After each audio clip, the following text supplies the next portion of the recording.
Hello, everyone. This is Matthew from Teach Astronomy and from the Coursera online classes, Astrobiology and um, Astronomy Exploring Time and Space. We are super happy to have you here today. Um, we are a little bit late because of, technical difficulties that are invariably able to come up, but our maestro behind the scenes, Alexander, was able to get us up and running. So, Professor Impey, if you'll just welcome everyone, we'll get started with questions. Okay, yes, welcome everyone to the Q&A session for the online courses. And since we started late, we'll get right going with it. All right, the very first question is from Eleazar Santos. Do you believe that in our solar system, there are still any great new discoveries to be made, like new planets or something else? That's an interesting question because it seems like it's a very well-known part of the universe, but there are possible discoveries to be made. I think the most exciting discoveries in our solar system would be of microbial life on Mars, say, or on one of the moons of the giant planets like Enceladus or Titan or Europa, or a number of other places. So these are discoveries that might yet be made because we think it's possible for microbes to exist in parts of the solar system that are very far from the sun because they have local heat sources. So that's one set of discoveries that might be made, and they're going to require a lot more information than we have now. Direct exploration with robotic probes with very sophisticated capabilities, or in the case of Mars, perhaps astronauts. I guess the other category of discovery that could be made in the solar system is of substantial dwarf planets to rival or exceed Pluto in size in the outer zone of the solar system near the Kuiper belt, and perhaps at large inclinations where it's a little easier for them to lurk because we tend to look in the ecliptic. We tend to look in the equatorial plane of the solar system for large objects. So I think it's pretty well thought that a handful of more Pluto or larger sized dwarf planets could be out there and waiting to be discovered. It's just hard work to trawl that large area on the sky, many thousands of square degrees to the depth required to see a planet that far from the sun where the reflected light is very feeble. So those are the two main discoveries I would expect in the solar system in the next decade. All right, the next question is from Ayush, who is on with us live. Welcome back. We have lots of great questions from Ayush usually. Can you talk about the significance of fast radio bursts? How are they detected and are they harmful? To take the second question first, they're not harmful. They're detectable with large radio telescopes, but the amount of radio energy in a radio burst is very weak when it's received on the Earth. Of course, we're at the place where it's emitted, near in a star in a catastrophic phase of its evolution, that is very intense radio emission. So I suppose if living creatures were anywhere near a fast radio burst directly receiving that radiation, it would probably dissociate their atoms and molecules from the radio energy deposited into living tissue. So I think they are pretty dangerous if you were too close to them. Fast radio bursts are a transient phenomenon of massive stars late in their lives, not completely understood actually, so it's a very active research subject, and that's not much more I can say than that because of that. Excellent, thank you very much. The next question is from William Spizeri. Is it possible that interstellar objects, I'm assuming like the Oumuamua object, could be from the Oort cloud, and their orbit and speed were just changed by a collision or a gravity slingshot with Jupiter or something else in the solar system that sort of makes them look like interstellar objects? Um, yes, technically that's possible. So you can have a gravitational slingshot mechanism from a giant planet that will add substantial velocity to a low mass object, depending on the trajectory of the passage. That's how we send probes into the outer solar system. We use gravitational slingshot to boost their speeds by factors of 2 or 3. So yes, Oort cloud objects are of course gravitationally retained in the solar system on highly elliptical orbits. And when they come into the inner solar system, in a chance encounter with a giant planet, typically Jupiter, could inject enough velocity to make them look like they came from interstellar space. The odds of that event, I think, are extremely low. So usually when you see something that has a high enough speed that it looks like it was non-captive in the solar system, it's a fair bet that it actually did travel between stars to get here. All right, thank you very much. The next question is from Hilda Chinchilla, and we've addressed this a little bit before, but can you maybe briefly talk about what the difference is between cosmology and astronomy? Sure. Cosmology is, in simple terms, the study of the universe as a single entity. Astronomy is the study of, space and time and their material and energy content. So that's everything that's in the universe, the study of all different objects. In different categories, of course, stars, galaxies, planets, and so on.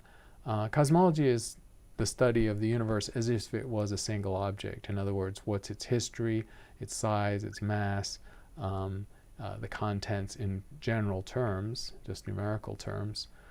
So it's talking about the history of the expansion, it's talking about the contents in terms of dark energy, dark matter. It's talking about the expansion rate currently that we can measure and the expansion history of the universe. All of these things we can measure. And so cosmology is framed in terms of general relativity, which is our gravity theory that we believe accounts for the expanding universe. And cosmology does get into details, of course, but generally it's taking the big picture, the 30,000-foot view of the universe. Excellent. Thank you very much. The next question is from one of our live viewers, Nina PVLD. I would like to ask you, what would you say to those that argue that astronomy is very expensive and doesn't have a lot of directly direct benefit to society, and we shouldn't invest in it? What's your response to people who argue that? Well, it's expensive in the sense that the toys of astronomers, big telescopes, are quite expensive to build. The big state-of-the-art telescopes now cost about $1 billion. I would note that a majority of the funding for the current large telescopes under construction that are based out of the U.S. is from private funds and foundations rather than from the taxpayer. Europeans are using, European taxpayer resources to build large telescopes. In the scheme of things, even in the spectrum of science, astronomy is a fairly small field and not that significant. Astronomy in the National Science Foundation, that's a federal funding in the U.S., is funded at a level of about $200 million a year. And NASA has a budget that's quite large, but most of it is not actually for astronomy. Most of it is for propulsion systems or Earth viewing satellites and so on. It's not doing astronomy research. Their astronomy research budget is more like $1 billion, which is 1.5 billion perhaps, which is less than 10% of their budget. So if you put all the pieces of these budgets together from the federal government, it's probably under $2 billion. And the economy, the U.S. economy, I think is about at $6 trillion right now. So that puts astronomy at 0.3% of the federal budget. That seems like a pretty small fraction. 100 times more is spent on Social Security, 100 times more is spent on military, and so on. So really, in those terms, it's not very expensive at all. Excellent. Thank you very much. The next question is from Elaine Remy. And several people have asked, and will undoubtedly, this will come up other times during the session, so maybe we can address this broadly. A lot of people hear about the expansion of the universe and want to know things like, is there a center? And this question specifically asks, is there any way to know from where the universe is expanding? What was the starting point of the Big Bang? So perhaps we can kind of address that broadly to all of these, like, what's the center of the universe questions. Right. So the expansion of the universe, first measured by Edwin Hubble in 1929, involved looking at the redshifts of galaxies, that is the spectral shift of their features towards longer wavelengths, which he interpreted as a recession velocity. And so galaxies were moving away from the Milky Way. And the further away they were, the faster they were moving. And you can interpret that in terms of a cosmic expansion. But the key is it's a uniform expansion, which is to say it's the same amount of expansion at any place at a particular time.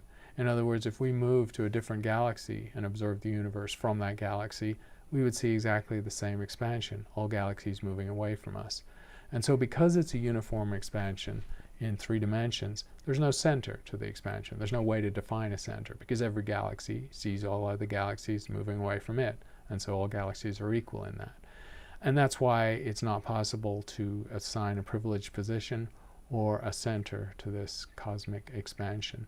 And then in the sense of what the universe came from, you can run this clock backwards if you like. Imagine running the expansion of the universe backwards, and you project to a time about 14 billion years ago when all galaxies were on top of each other. In other words, they were all in the same place, and that therefore becomes the origin of the universe. That's the idea of the Big Bang.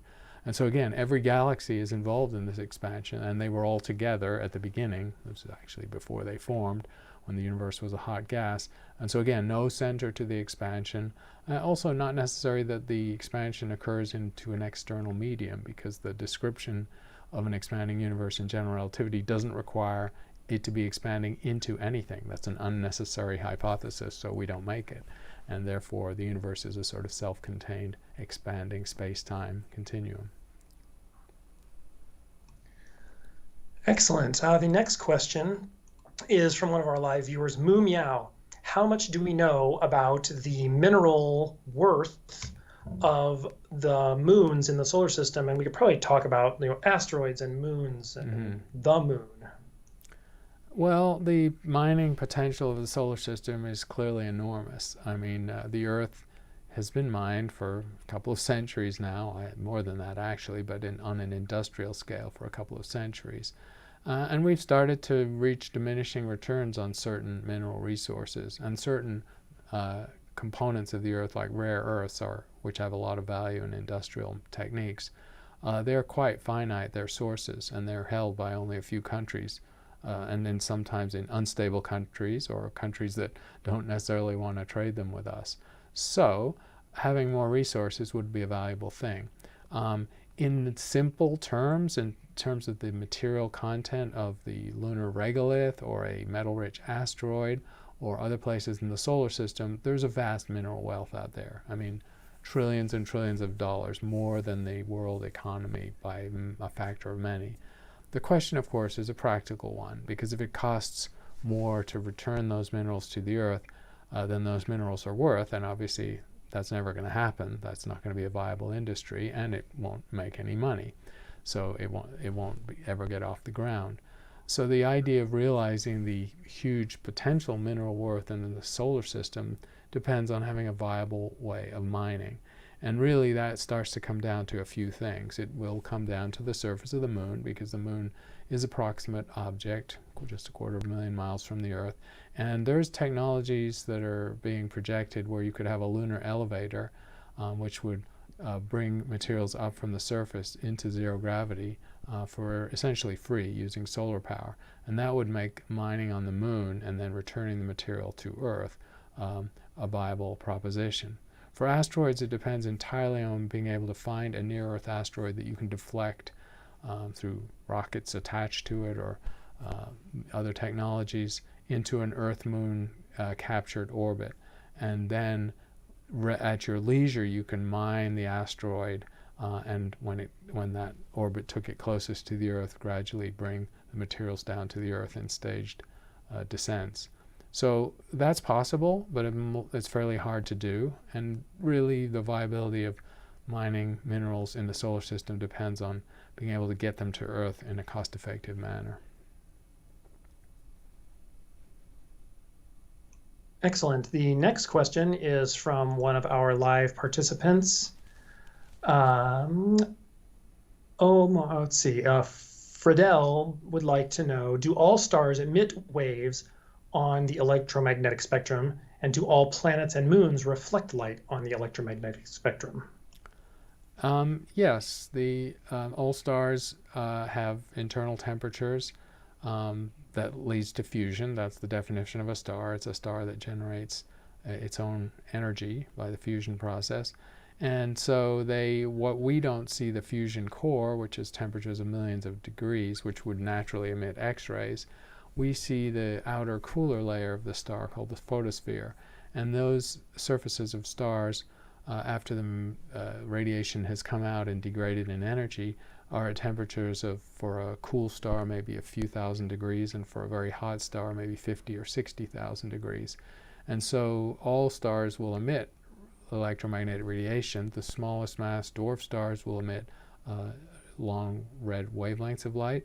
A star like the Sun, yellow waves of light, of course. And then the most hot stars will emit bluish waves of light and ultraviolet radiation. So all stars will emit that, and all planets, indeed, orbiting stars, will reflect some of the star's light. Stars will have their own natural radiation, electromagnetic radiation, which reflects their temperature, which is the equilibrium temperature they reach at whatever distance from the Sun they are. And those temperatures are typically a few hundred Kelvin compared to the star's temperatures of thousands of Kelvin. And so planets naturally emit their own radiation at infrared wavelengths. But they will, of course, reflect some of the star's light. And the fraction of it depends on what's called their albedo. Albedo is just the reflectivity of the surface. An albedo of 1 is a perfect mirror, and there are some icy bodies in the solar system who have albedos of 0.8 or 0.9, so they're covered essentially in sheet ice and very smooth, and they reflect almost all the light that falls on them. There are dark, rocky materials, especially with a lot of carbon, soot, or volcanic material, where the albedos are quite low. 0 would be a complete matte black object. Well, we don't have those. But there are albedos of 0.1 or 0.2 in the solar system. So what light is reflected by solar system objects, including planets, moons, asteroids, and so on, depends on their reflectivity. All right, the next question is from an email. Wendy, who always sends us great questions, would like to know that a physicist has proposed that dark matter and dark energy are really part of a dark fluid with negative mass and not separate concepts. Could you explain the idea of negative mass, and what's your take on this idea? I've heard of this. I think I'm on an email thread from one of the physicists who's proposing this idea, and they've written a book. I think it's by a small academic press. It's not sure if it's been peer-reviewed. This is I won't call it a fringy idea, but it's not full mainstream physics or cosmology.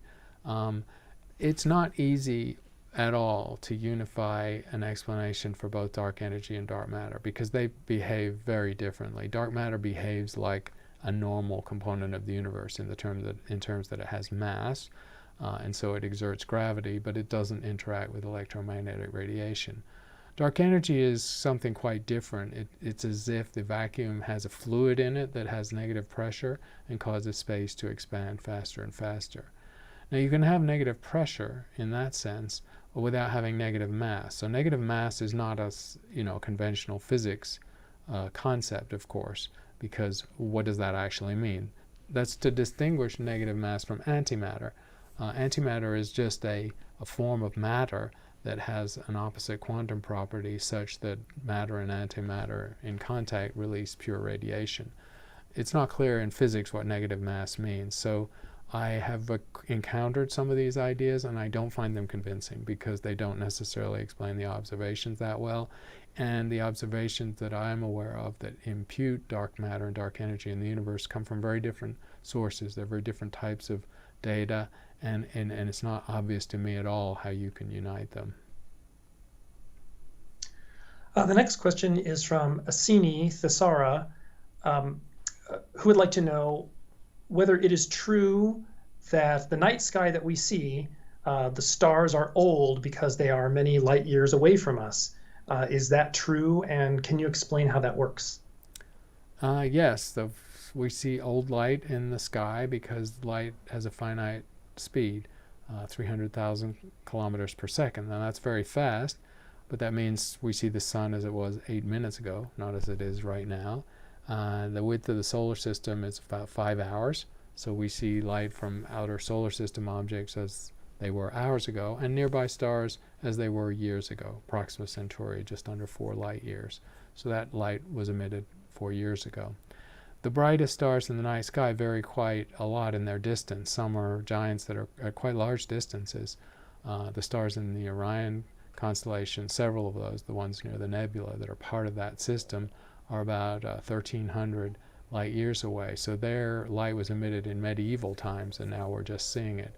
I think the most distant stars you can see with the naked eye in the night sky are about 5,000 or 6,000 light years away. So that light was emitted, during the early Egyptian or late Mesopotamian regimes. It's quite remarkable that we're seeing old light when we look at stars in the night sky, even with our naked eye. Of course, with a telescope you can see stars that are tens of thousands, hundreds of thousands, or millions of light years away. All right, the next question is from one of our online participants, Mohan. Can the universe collapse into a singularity someday? And if so, how would that happen?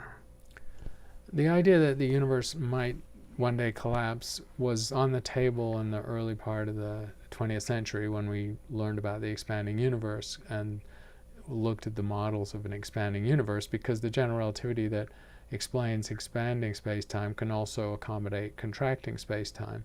And it was clear that if the universe had enough mass in it, it could reach a maximum size and then recollapse into a singularity, as the question asks.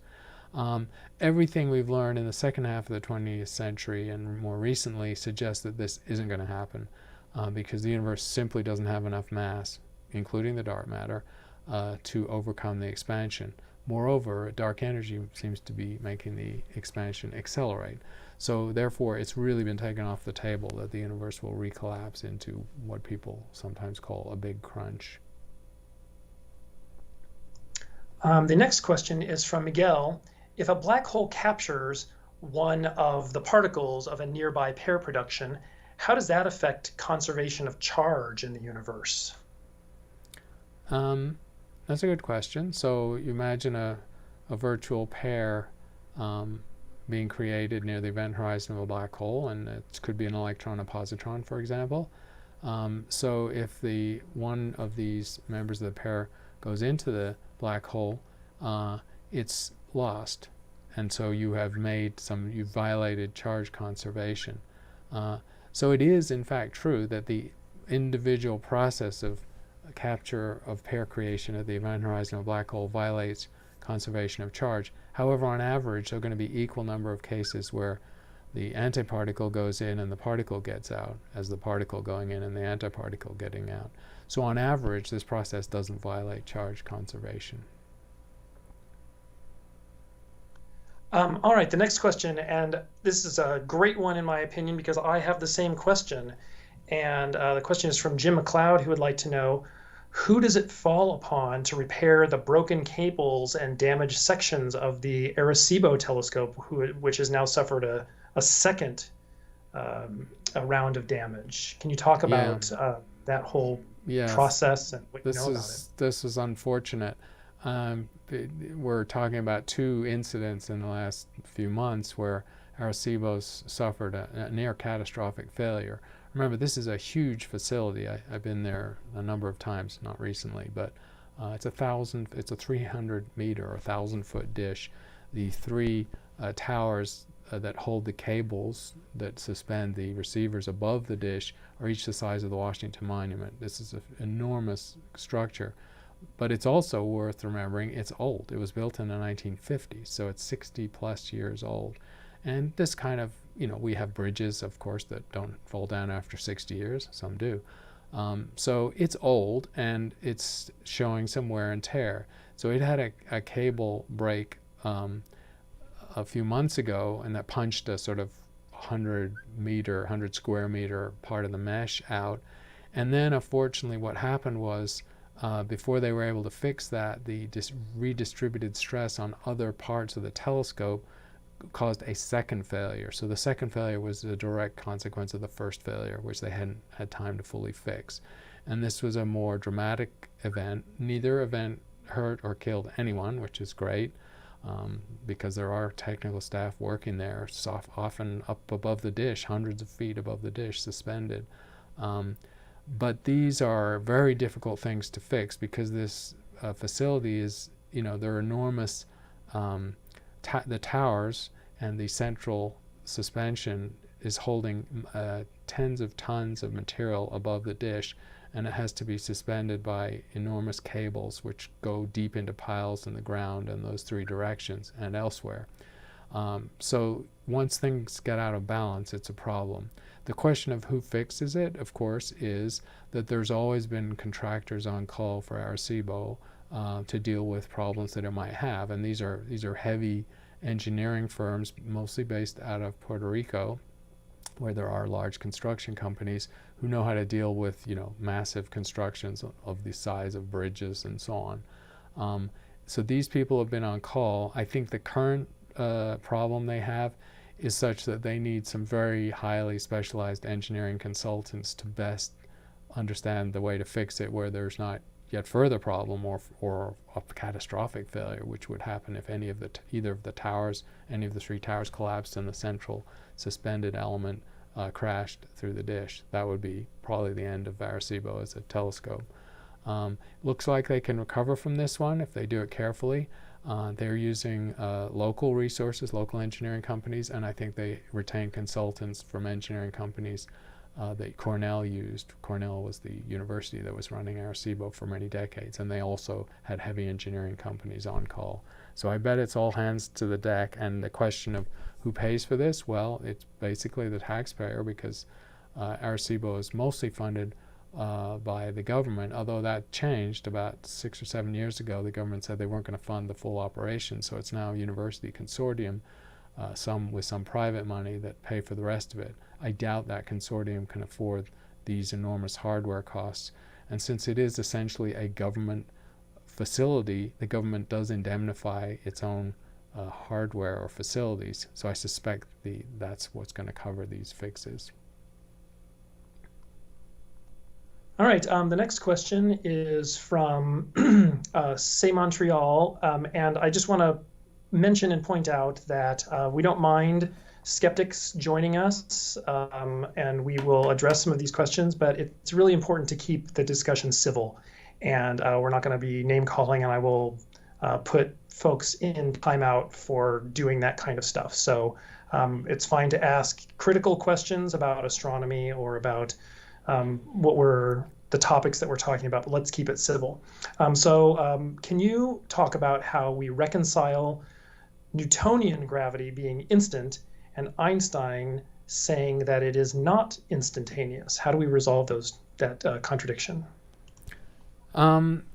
We don't completely resolve that contradiction. It's a good thing to point out, because it's true that in Newtonian theory, the gravity has an instantaneous effect. There's no propagation speed in Newtonian gravity theory.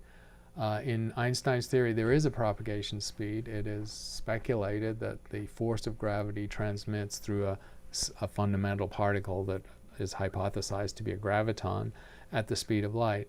And there have been various subtle and clever experiments to try and measure the speed at which gravity propagates. And there have been some tantalizing results that are consistent with light speed, but none that are convincing.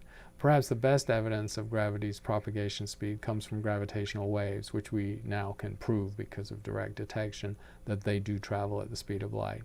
So this issue has mostly been resolved in terms of gravity traveling at light speed. However, there's a fly in the ointment, and the fly in the ointment is that in terms of microscopic physics, we already know there's action at a distance. So the quantum phenomena of entanglement and quantum coherence over large scales clearly indicates that the information can be retained at disparate locations instantaneously. And that indicates that physics is non-local in some fundamental way, and that somehow information is retained instantaneously at separated events on the quantum events. And that's a problem, because that is not fully understood in terms of conventional physics. So this is an area of very active research, both theoretical research and observational research, to try and understand it better. The next question is from one of our live participants. The recent Dragon spacecraft that launched to the space station from SpaceX, do you know if it can be spotted through binoculars or if it's visible on the ground? I think not. The Dragon capsule is actually quite small. So the event we're talking about, of course, is a milestone in the space program. So I should just talk about what happened yesterday. This is the first time in a decade, almost a decade since the space shuttle was retired, that the United States regained the capability to send astronauts into Earth orbit and to visit the space station. That's quite a milestone. And it was done in partnership with SpaceX, a private company. And so SpaceX had their Dragon crew vehicle, which carried 4 astronauts, 3 Americans and 1 Japanese man, into Earth orbit and to dock with the space station. And so again, a milestone because it's been a decade since America's been able to get people into orbit. And it was a flawless mission. It was completely successful. And it's the beginning of something very big because SpaceX, of course, their financial health has been maintained by having these large government contracts from NASA, multi-billion-dollar contracts to launch supplies to the space station and now astronauts. But their big goal as a company, of course, is not to just do astronauts and work with NASA, but to launch civilians, to take people who can afford to pay into Earth orbit, to visit this, probably not the space station, probably some space hotels that will be built in the next decade, and to activate tourism in space. So this is quite a big deal. It's a brand new phase in the space program.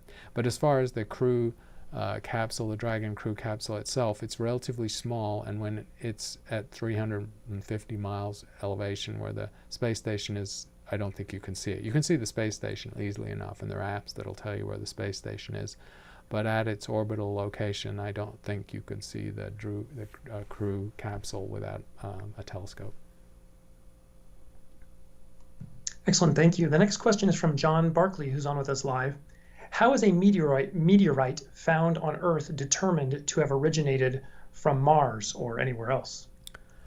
Right. It's a good question because a rock is just a rock when you find it. And even if you saw it fly through the Earth's atmosphere, get hot and land on the Earth, you don't know where it came from. That trajectory would not tell you. So basically, the Mars meteorites, that's probably the best example. So we have meteorites, significant number, about 100 Mars, and a similar number from the moon, actually slightly less, I think, from the moon, that we do believe came from those 2 objects. Now the moon, of course, was originally made from Earth rocks, since we think the moon formed from Earth rocks sent into space. So in some sense, a moon rock coming back to the Earth is just returning to its origin. So let's just set that aside, because lunar geology is, of course, very similar to terrestrial geology. Let's answer the question of how do we know a rock really came from Mars? And really, there's no doubt. It's surprisingly little doubt.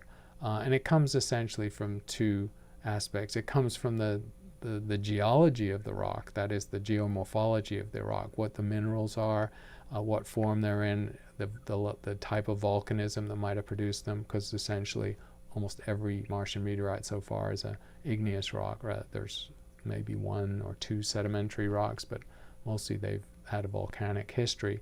And we know what the volcanic history on large scale of Mars is, and we know what the types of rocks are from spectroscopy of Mars, reflectance spectroscopy. So you can match to Martian geology fairly well. But the clincher is not that. The clincher is that when you have a Martian meteorite in the lab and you know that it's not been contaminated, so if you find it quickly, or if you go to an interior part of a large meteorite where you know it's been sealed off from the Earth's atmosphere, you can measure the air or the inclusions in the rock that contain small pockets of atmosphere of wherever it originated. And when you do that for Martian meteorites, you find that down to the level of isotopes, very rare isotopes that are present in the Earth's air, as well as the major ingredients of nitrogen and oxygen, you find that the isotopic abundance of the little pockets of inclusion gas in a meteorite perfectly match the Mars atmosphere that's been measured by spacecraft and landers. And so there's no doubt at all. These rocks have tiny inclusions that are Mars air, not Earth air, and so that could only be the place they came from. The next question is from one of our live viewers who would like to know, does the sun create a magnetic field or region around itself? And if yes, how does that magnetic field affect other planets, and what would happen if the sun didn't have a magnetic field? Yes, absolutely. The sun has a magnetic field, a dipole field, and that field gets destroyed and recreated every 22 years in the solar cycle. And it gets destroyed and recreated because the sun rotates differentially, i.e. faster at the equator than the poles, so the magnetic field lines get wound up and eventually scrambled, so the field has to reform. While the field is still strong, that is at the points in the solar cycle where there's significant field and we see sunspots, for example, that field extends quite far into space. And the high energy radiation that comes off the sun is magnetically heated into the corona region to a temperature of 1,000,000 or 2,000,000 Kelvin. So the sun's magnetic field is the indirect cause of very high energy radiation from the sun, and the fact that the sun emits X-rays and gamma and ultraviolet radiation and cosmic rays, high energy particles that have been accelerated by that magnetic field. So that all comes off the sun and moves through the solar system. And we see evidence of it because when that radiation, the solar wind, hits the Earth, it interacts with the Earth's magnetic field and of course lights up the magnetic field near the poles in the aurora. The two auroras on the southern and northern hemisphere also causes interference with radio communications. And so we see a very strong effect essentially of the sun's magnetic field as a particle accelerator and as a radiator of short wavelength radiation, and that we see its effect on the Earth quite dramatically.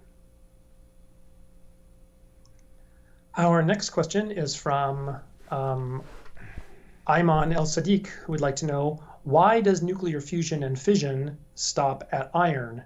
And I'm assuming he is referring to stars. Could we supply more energy to surpass that barrier? And how would we do something like that? And so maybe, address it on stars, and then on Earth, could we fuse heavier elements? Right. We can talk about fusion and fission in very general terms. We don't even have to tie it to stars. So if you're looking at the atomic nuclei of different elements, there's a quantity called the binding energy per nucleon, which is the amount of binding energy implied by the fact that the nucleus is a bound set of protons and neutrons. And that binding energy per nucleon is the lowest for iron. And that means iron is the most stable element. And you can make a curve of this binding energy per nucleon, which has a minimum at iron.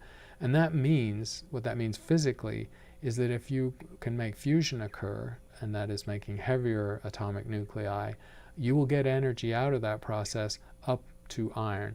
But since iron is the most stable element, it will not naturally go any further than iron, and that means in a natural environment like the center of a star, that's the end point of stellar fusion.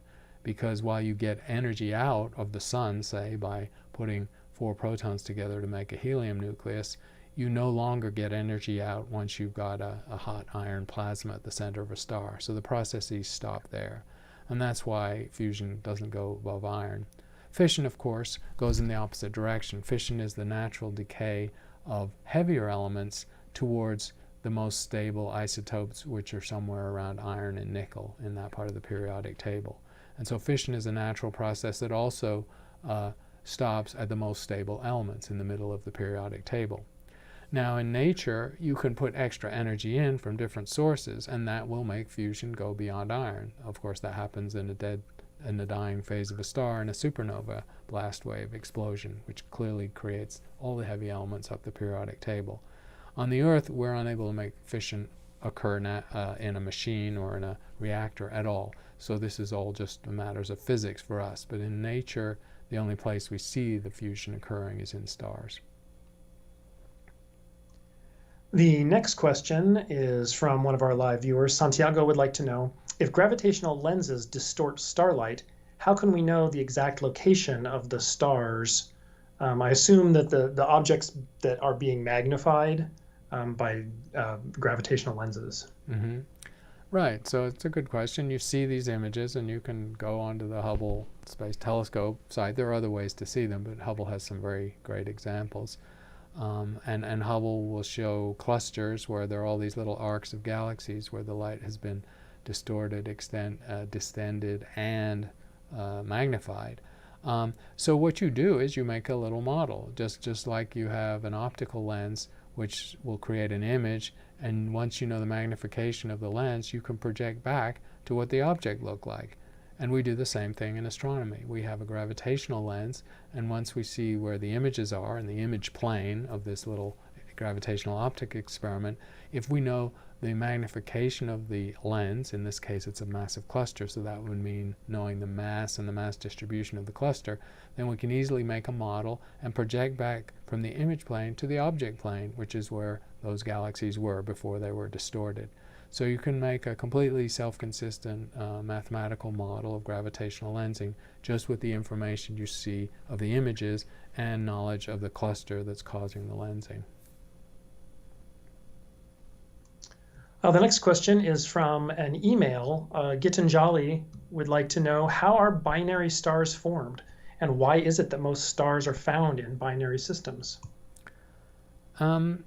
That's an interesting question because it's quite complicated. The statistics are that the majority of stars are in binary or multiple systems. So it's not that a simple majority of stars are in binaries. It's that a minority of stars are single. There are a substantial number of binaries, a smaller number of triplets, quads, quints, etc. So there are higher multiplicities as well, not just binaries. And this is the case because stars just do not form singly. They tend to form in clusters because a large gas cloud will form a number of stars at the same time. And because the stars are forming maybe in hundreds at once, and maybe tens or 20 at once, it's hard to tell, then the process that leads you to binaries and some stars being single is not clear.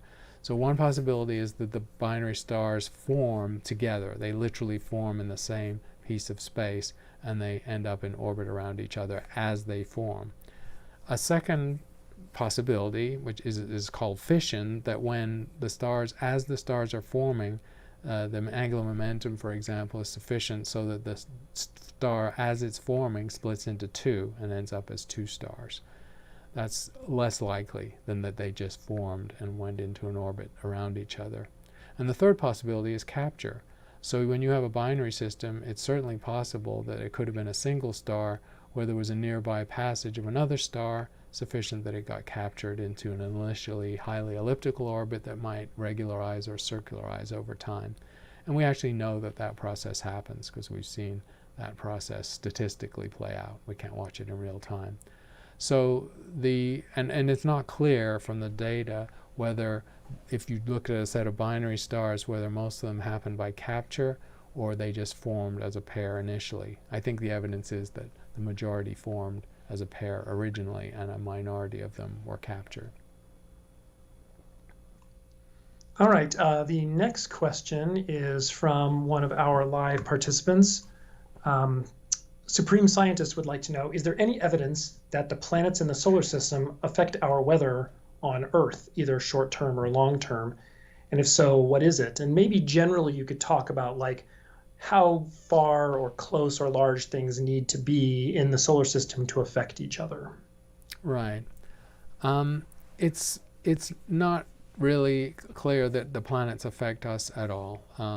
They're very far away. I think that you start by realizing, if you just make a little scale model of the solar system where you take the sun down to the size of a 3-meter sphere, and the Earth is going at that stage going to be something like a golf ball a few hundred yards away, and the other planets are marbles or golf balls, or if it's Jupiter, or maybe a beach ball or something like that, separated by kilometers.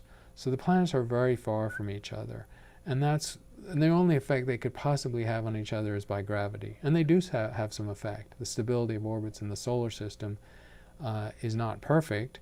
They're long-term unstable, and part of that is because of the gravitational interaction among the planets, even as small and widely separated as there are.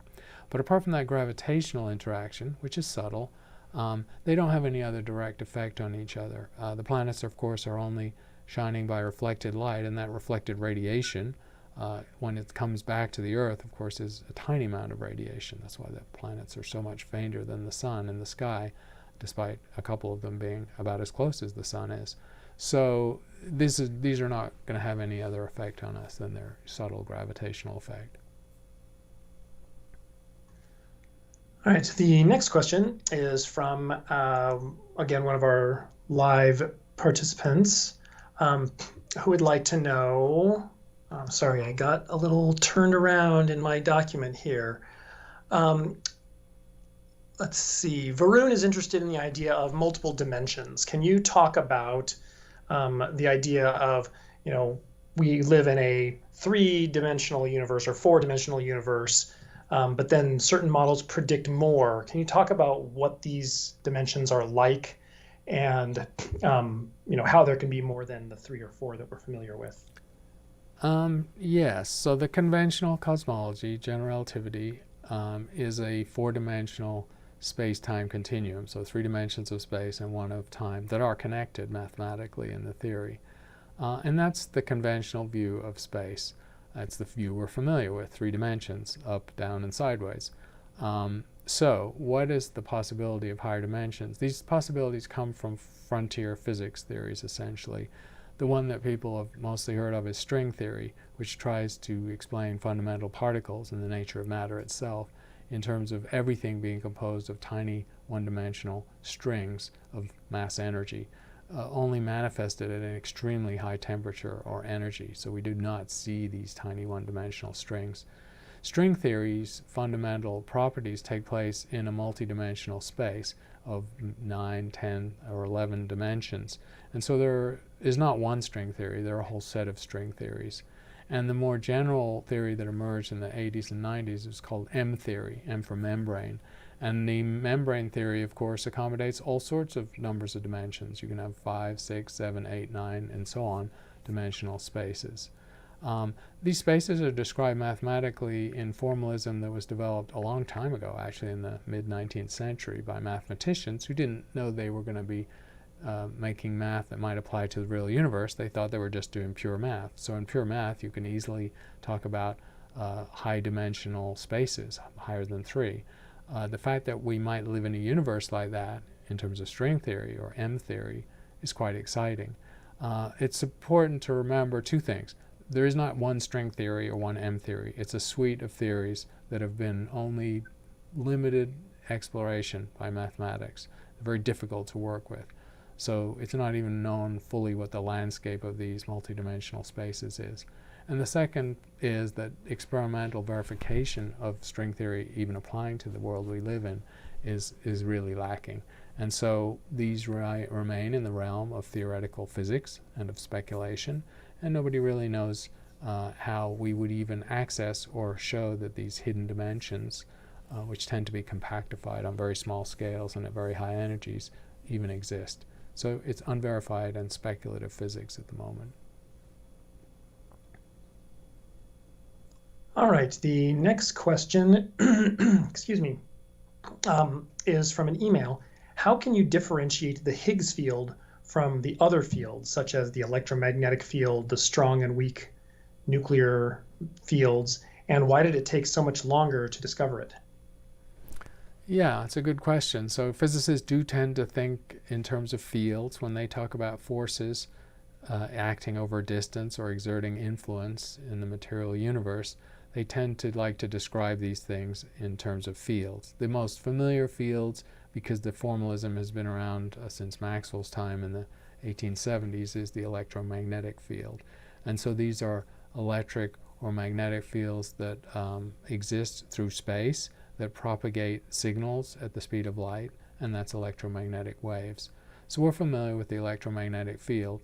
And in terms of the occupancy of the vacuum, you can have multiple fields that don't necessarily interact with each other. They have different modes of interaction. They're different forces. And so you can have an electromagnetic field and radiation in the same space that has another field, say the Higgs field, which is giving fundamental particles their mass. So it's almost like you have to think of the field as the potential for something to happen rather than as a material substance. We tend to think in terms of material substance or a fluid or the ether, which was an idea from the 19th century in physics. That was the medium in which light was supposed to travel. But all the experiments have shown us that there's no material medium needed for a field to exist. We have to accept that the fields can exist in a vacuum, and multiple fields of different types can exist in a vacuum, including the Higgs field. All right. The next question is from Heaven Licious, who would like to know, why is it that the Earth is a sphere instead of some other shape? I don't know, maybe like a cube. Well, nature tends to make the most efficient use of what it has. That's a very general statement. The reason why planets and stars of a certain size, planets of a certain size and all stars, are spherical is because this is a minimum energy configuration gravitationally. So when you have something that forms by gravity and you want to minimize its gravitational potential energy, reach its minimum energy state, you create a situation of symmetry. And the ultimate symmetry in 3 dimensions is, of course, a sphere, because every distance, every point in the 3-dimensional space is equal distance from the center of mass of the sphere. So gravity will always tend to make a symmetric object if it can, because of an energy, minimum energy principle. And it does that easily with a star, which is made of a plasma. With a planet, it depends on how big the planet is. And so we notice in the solar system that the smallest objects in the solar system, like comets and asteroids, are not spherical. And even some of the moons, Phobos and Deimos, the 2 very small moons of Mars, are potato-shaped and not spherical. And that's because when they formed and were still molten rock, when the rock became viscous and settled into a solid, the gravity was not strong enough to force that rock into a spherical shape. And so that's basically what distinguishes something that might be spherical, like a star or all planets and many moons, the bigger moons, from things that are non-spherical. It's because they're small enough that gravity cannot force them into that minimum energy shape when they formed. Excellent. All right. Let me see here. The next question is, I'm not sure exactly what they're asking, but I think we can find an interesting way to discuss it and talk about it. So the question is, how is mapping of an exoplanet done? But I think what they talk about with a satellite. So they also just mean maybe any planet in the solar system. So how is it that we make maps of planets in the solar system, and can we do something like that with an exoplanet? Right, so I'll treat this almost as 2 questions. So mapping planets in the solar system, we've now done that with space probes. The ability to map planets in the solar system with telescopes on Earth is quite limited because many of them are far away. So we simply do not have enough resolution or pixel resolution on the surface to make a detailed map. What we do in the solar system when we have high quality digital cameras is we map them just as the way we would map the Earth. We either do a flyby, that's what happened with Pluto because we haven't been into orbit around Pluto, or with the other planets we have a more gentle flyby, or we actually go into orbit around them for some period of time, like the Cassini mission did in the Saturn system. And therefore we can make very high quality maps because we can mosaic the data, we can add it together for multiple passes, and produce an incredibly detailed map. And the extreme version of this is, of course, Mars, object of great interest, which has had a number of orbiters over the years. And these orbiters typically will stay in orbit gathering data for years, and so we'll make many passes over the same area. And the best high-rise maps and the best high-resolution imaging of Mars gives us resolution down to meter-length scale, so a boulder about the size of a small stool or chair across the entire surface of Mars. These are very detailed maps. To answer the question about the possibility of mapping exoplanets, that's really at the frontier of what we can do with exoplanets. At the moment, most exoplanets only have a very simplistic measurement either of their mass from the Doppler method or their size from the transit method. The planets that have both measurements, you can get a mean density, and that gives you some idea of whether it's a gas giant or a rocky planet or perhaps terrestrial. The mapping of exoplanets is much harder because, again, they are very far away. They are hundreds of trillions of miles away, so they're very small. And the only way we can use very clever techniques. For instance, in the eclipse method, it's possible to use the rate at which it comes in and out of an eclipse to measure details of the atmosphere on the exoplanet.